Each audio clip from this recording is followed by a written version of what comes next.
Hey guys, today the topic I'm going to be talking about is gliders. I think what I'm doing is I'm going to start a series of discussions around gliders and basically try to provide a little bit of my own experience, why I like gliders. This is model gliders I'm talking about. And talk a little bit about things that have worked for me, maybe talk about things that are working for others, and talk about the categories that I'm interested in, but also I'm hoping other people are interested as well. So I want to disclaim that this is not by any means the all and final for anything. It's just basically another piece of information that, along with other people in YouTube, can be used to improve or perfect your gliding or glider knowledge and techniques. So let's talk about gliders, right? So what is gliders? What do we mean by that in the model world? I know 100% or maybe 90%, sorry, of everybody out there probably knows what these are, whoever's doing model airplanes. But for that 10% that might not necessarily understand very well what this means, maybe this is a good time to do that syncing up of concepts. So basically the concept of a glider is something that doesn't have a motor and soars, flies by virtue of taking advantage of its design, but not basically being propelled by a motor to do that flight, or at least the goal of that flight is to not do it with a motor. Now, at the very beginning of flying anything, gliders were the first thing that was there, when the motors hadn't even been designed for anything that was flying. So I guess the concept still applies. Anyway, and we're going to talk a little bit about the different kinds of gliders. I'm going to focus on the things that I practice or like, and multiple. We're going to do multiple videos, some of which are going to be more about technical stuff in the bench, in the workbench. Some are going to be hopefully outside, showing some flying, and at the end of the day, hopefully, again, it adds a little bit to your knowledge. So let's talk a little bit of gliders. I'm interested in duration, flying, basically, that is, with an established set of time, be able to stay aloft without powering with a motor. Now, to get a glider in the air, you need to, get it up to a certain altitude to start, gliding. Like you put together a paper airplane, you throw it, at least that initial altitude is your hand or where you're standing, and it just glides down and lands. I'm talking about, whether it's a mechanism like a high start or a winch, or nowadays an electric motor, something that allows you to get that glider to a certain altitude to start looking for flying conditions or to be able to start soaring. So in general, what you want to do is, on a radio controlled glider, you want to have control over the mechanism that's going to take you up to altitude. So if you're flying F3B, or if you're flying an F3B as a FAI denomination, international denomination for competitive multitask duration flying, and multitask I mean because in that type of competition, and the F3B competition, which by the way don't have any motors, the models are propelled up by a winch, an electric winch. Basically, you have a I think I'll probably put a drawing up or something that shows how the mechanism works. But essentially, you have a winch on one side typically it's motor, a car could be the typical things in the past that were used were a starter motor. Like imagine a Ford, long shaft starter motor, and it's put into a casing. And the motor connects to a hub, and in the hub there's a spool of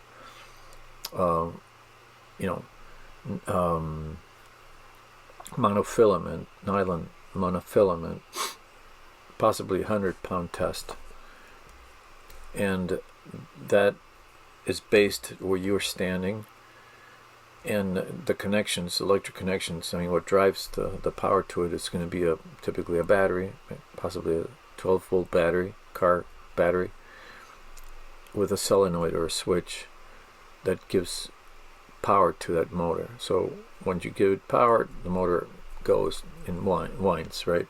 So it's connected to this hub, and it's of the spool. I mean, and it just kind of spools up that line. Well, the line is stretched out all the way a few hundred feet one way into a turnaround, and then comes back same line with a a loop at the end of the line that gets connected to a hook underneath the glider at near a center of gravity. And then what's happening is, in the competition, what you can do is, once they give you the go, you accelerate that, make that engine rotate and start spooling up that, or pulling the line back that's out, and basically pulling your glider in the direction of flight, or in the direction of where that turnaround is. And as you accelerate, that line tenses up and starts really pulling hard on the glider. And you got monofilament, so the line's a little flexible too, so it's stretching with a lot of force, basically. And when you feel that you have all the force you can get out of it without breaking the line, you let it go. And what happens is the glider goes straight up because it's being pulled by that line. And given the angle of attack and everything, it just goes straight up. And you maintain that flight, you make it go straight as you can, and until you get to the top, you're on this line. When you get to the top, you basically kind of pull down or push down a little bit on the nose, and then in order to release the hook from the hook, the loop from the hook, and the glider just catapults up, and then he's aloft. And when you're up there, what you do is immediately after that you start looking for thermals, or for thermal activity for duration. If you're the interesting thing about F3B, though, that particular type of competition, it has three variations. Three tasks. One is a duration flight. I think it's 8 minutes. An 8-minute duration flight that means that you want to stay aloft for 8 minutes, and you want to land within 8 minutes, and you get points for landing as well. And the closer you land to a marker, it's literally a streamer attached to a pin that where the sort of that's the target landing spot. But then you stretch this line, and it allows you to measure how far you ended up from the target. And so within those 8 minutes, you're supposed to come back and land at that time. So that's one task. The other task is distance, which basically, there's a set of pylons that get put, or markers that get put at a certain distance from each other, and where you take off, and basically you have to traffic between these two pylons as many times as you can until you lose complete altitude from the launch altitude, which was basically the catapulted height that you got to, and then you back and forth, and then that to determine distance. So basically you end up, think of it as multiplying each time, or adding one more of those laps, and then those laps get counted, and that's your distance. So it gives you some points, and then you're supposed to land, and that's it. Then comes the third task, and the third task is speed. And speed is, again, same idea of the two pylons, but this time what you do is you have, once you get catapulted to altitude, you get to the altitude, designated altitude, or however as high as you can, I guess, after the catapult. And then what you do is you basically, crossing these two pylons, you dive in order to get speed, and you get, I think it's at the third dive or something like that. So you dive, you turn, you dive, you turn. I mean, you literally go boom, boom, boom, boom, very fast, side to side. And the fastest pass, which is probably the last one, is the one that they measure, and measure how fast it took you to get from point A to point B. And that's your speed run. So then it's a cumulative set of scores that account for your total score, and then that of course gets compared to the other competitors, and that's how they qualify your F3B scoring. So that's F3B, and again, there's no motor there. Another category that's my favorite and the one that I practice is F5J. Another FAI category, it's international, and what this one is about is essentially it's a duration competition, and it's with electric power now. You don't need a winch. I mean, basically you have an electric power on the glider that allows you to climb. Now the gliders, the sailplanes are pretty big. I mean, well, there's a maximum size of 4 meters of wingspan, and then there's some surface area maximum that they can have. So yeah, you're bound to certain things, and you need to obviously you want to have a lighter wing load in general, but you want to have a strong wing. You want to have a strong wing, or the wings have to be strong. So it's kind of from a construction standpoint, it's very challenging to get all these things accomplished. So it has to be lightweight, has to be firm, has to be strong, and again, it's got the motor and all that stuff. But so the construction typically is foam core covered with carbon fiber, possibly. Most of them are nowadays that kind of thing, relatively expensive, but a phenomenally beautiful planes, very sleek, and the designs are gotten pretty sophisticated. High wing aspect ratio, so that means span divided by chord, and also the airfoils are critical in this category. So, same as F3B2, airfoils are essential. Any glider, the airfoil is essential. So they basically are airfoils that have just about the right amount of camber or shape underneath, and that provides the proper amount of lift for all the different conditions. So anyway, so this category is about duration. It's a 10-minute task from the moment you let go to the moment you land. It's got to be 10 minutes. You also have landing points. You put a streamer, and you have a target point that's pinned down, and then the distance you land from there gets measured essentially, and you get up to 50 points for that perfect landing if it's within that shortest distance. And but essentially the way it works is that the motor has to have a device that allows a timer to count down 30 seconds from the moment that you let go, so you can only climb for 30 seconds. And then there's an altitude penalty, or an altitude, I would call it, it's a penalty system, point penalty system, whereby there's a limit at 200 meters. That's the boundary. If within those 30 seconds you go over 200 meters, you get penalized 5 points, or 3 points per meter that you're higher than 200.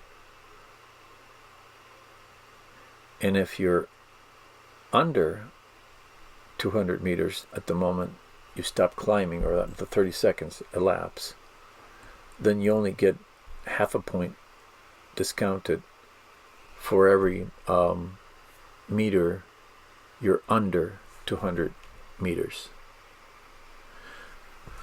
So that gets registered automatically into your glider by a mechanism or device that's in there. And at that point, you're obviously, after the 30 seconds, you have no more motor, because the motor gets shut off by this device. By a device, by the timer device, right? By this device. And the altitude gets also recorded. So you get 30 seconds, timer is out, no motor, and altitude is recorded.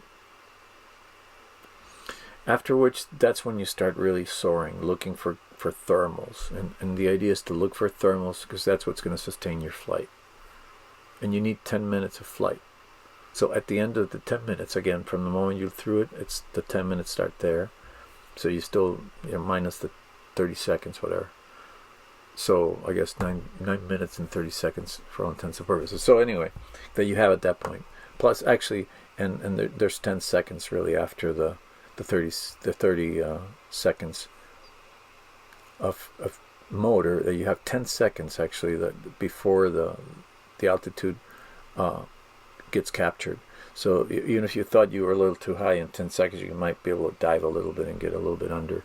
But anyway, the thing is, at that point you have to come back within the 10 minutes and land and hopefully try to get as well the 50 points for landing. So that becomes your cumulative score, and then it gets compared to the rest of competitors, and that's how you place.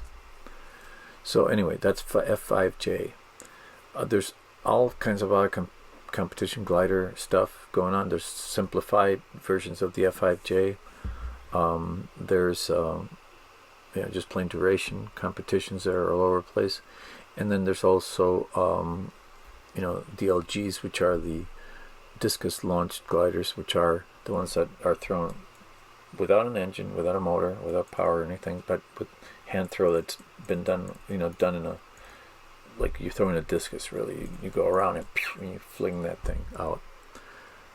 I'm not practicing that yet, but I'd love to do it. I'm going to try it, and hopefully I get you guys involved in that experience when it gets to it.